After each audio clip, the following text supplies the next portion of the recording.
মুর্দ হইলে জবাবটা কেমনে দিব? তো ওরা এগুলো কোত্থেকে বলে, কেন বলে বুঝি না। আরে নবীজি দুরুদের জবাব দিতেছে, তো জবাবটা কেমনে দেয়?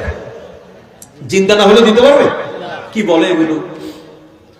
এর মানে হলো কি, একটা মানুষ, আরেকটা জিনিস, একটা পয়েন্ট দিলাম, আরেকটা পয়েন্ট একটু কষ্ট করে মনোযোগ দেন। কষ্ট হইতেছে? আচ্ছা, উহুদের যুদ্ধে আপনারা জানেন আবু জাহেল মারা গেছে, জানেন? কাট্টা কাফের 7 জন বড় বড় কাফের মারা গেছে উহুদ যুদ্ধে, বদরের যুদ্ধে। আবু জাহেল, উতবা, সাইবা তারা মারা গেছে। যুদ্ধের আগে যুদ্ধের মাঠে গিয়ে আমার নবী লাঠি দিয়ে দাগ দিয়ে এসেছে, এখানে আবু জাহেল মরবে, এখানে উতবা মরবে, এখানে সাইবা মরবে। সুবহানাল্লাহ বলেন না? এই খবরগুলো আল্লাহ আগে জানাইছেন আমার নবীকে। আমার আল্লাহ নবীজিকে গায়েবের খবরগুলো জানাইছে, তো এই জন্য আমার নবী গায়েবের খবরগুলো বলেছে আমাদেরকে, আগে থেকে বলে দিলেন যে অবশ্যই যুদ্ধে বিজয়ী হব। তো নবীজির একটা অভ্যাস ছিল, যুদ্ধ কমপ্লিট হলে, বিজয়ী হলে সাথে সাথে যুদ্ধের ময়দান থেকে আসতেন না, দেরি করতেন, একটা সময় পার করে তারপরে আসতেন। বদরের যুদ্ধে যখন আবু জাহেলের লাশ, উতবা, সাইবাদের দেহগুলো কূপের মধ্যে ফেলে দিল, সন্ধ্যাবেলা নবীজি গেছে কূপের কাছে দাঁড়াইছে, ডাক দিয়া বলে, আরে আবু জাহেল, আমার রব, আমার প্রভু যাও, আমার সাথে ওয়াদা করেছে, আমার আল্লাহ আমার প্রতি ওয়াদা করেছে, আমার আল্লাহ আমার ওয়াদা পূর্ণ করে দিছে। সুবহানাল্লাহ। আমার রব যে ওয়াদা করেছে সেই ওয়াদা আল্লাহ পূরণ করেছে। তোমাদের যে দেবতা, তোমার যে রব যাকে মেনেছ, তারা কি তাদের ওয়াদা পূর্ণ করছে? কাকে বললো এটা? আবু জাহেল তো মরে গেছে, তার দাগ লাশটা পড়ে আছে না? আবু জাহেলের কি ক্ষমতা আছে? সে তো মরে আছে, সে তো কূপে পড়ে আছে, তাই না?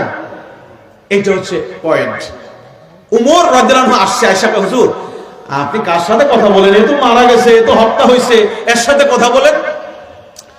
নবীজি বলেন, ওমর রে, তুমি জানো না আমি যার সঙ্গে কথা বলছি সে তোমার থেকে বেশি ভালো শুনতেছে। সুবহানাল্লাহ বলে বলবেন না? একজন কাফের মারা গেল, কথা বললে শুনতে পারে। একজন মুমিন যদি মারা যায় তাইলে আরো কম শুনবে না বেশি শুনবে? এই হিসাবটা মিলান এবার। হাদিস শরীফে আসলো, বুখারীতে আসলো, আপনি যখন মারা যাবেন তথা কোনো ব্যক্তি যখন মারা যাবে, কবরে যখন সর্বশেষ দাঁড়ান রেখে চলে আসবে, ওই ব্যক্তি তাদের জুতার আওয়াজ পর্যন্ত শুনতে পাবে। দেখছেন, ওই মানুষটা চিনতে পারে কবরের মাটি দেওয়া আছে, চোখ দিয়ে তাকাইতে হয় না। ওই মানুষটা চিনতে পারে তার কবরের পাশ দিয়ে কে যায়। তার মানে বোঝা যায় কবরে কেউ, একটা মানুষ যদি গুনাহগার হয়, কবরে গেলে তার পাওয়ার বেড়ে যায়। কথাটা বুঝতে পারতেছেন? যে কোনো রূহ যখন এই মাটির পিঞ্জর থেকে বের হয়ে যায়, এই মাটির পিঞ্জরের কারণে কিছু বাধা, কিছু সমস্যা, এই সামিয়ানার দেয়ালের ওই পারে কি আছে আমরা দেখি না, কারণ আমাদের মাটির কায়া, এখানে এই শরীর, এই দেহ। কিন্তু কবরে যখন একটা মানুষ যায়, রুহুটা যখন আলাদা হয়, ওই বর্জকি জগতের মতো করেই আল্লাহ তার শক্তি দেয়, ওখানে মাটি কোনো বাধা না। সুবহানাল্লাহ। এইবার আসুন, কেন আমরা বলি? হাদিসের মধ্যে আসলো দুইটা কথা, একটা হলো আমান হাদার রাজুলুল্লাযী বুইসা ফীকুম, এই ব্যক্তিকে কাছের কথা বলা হয়েছে, ইনিকে কাছে। আবার হাদিসে আসছে আমান নাবিয়্যুকা, তোমার নবীকে। শুধু এই কথা যদি বলি, নবী দূরে হইলো অসুবিধা নাই, নবীকে, নবী উমুক। আর যদি বলা হয় হাদিসের আরেক বুখারীর ভাষা, ওমা কুনতা তাকুলু ফি হাক্কি হাযা রাজুলুল্লাযী বুইসা ফীকুম, হাযা মানে ইসমে ইশারা, করিব, কাছাকাছি, কাছের। এই ব্যক্তিকে, এই মহান ব্যক্তিকে যাকে তোমার জন্য প্রেরণ করা হয়েছে, ইনিকে কাছে বুঝায়। তার মানে বোঝা যায় একটা মানুষ যখন কবরে যায়, তার জন্য আমার নবী রওজা মুবারকের মধ্যে কোনো বাধা থাকে না। আল্লাহু আকবার বলেন। যখন মুনকার নাকির আসিয়া সওয়াল করবেন বসায়া, দিও গো নবীজি পর্দা উঠায়া, মুনকার নাকির আসিয়া সওয়াল করবেন বসায়া, দিও গো নবীজি পর্দা উঠাইয়া করিব চুম্বন কদম ধরিয়া, করিব চুম্বন কদম ধরিয়া। ইয়া রাসূলুল্লাহ,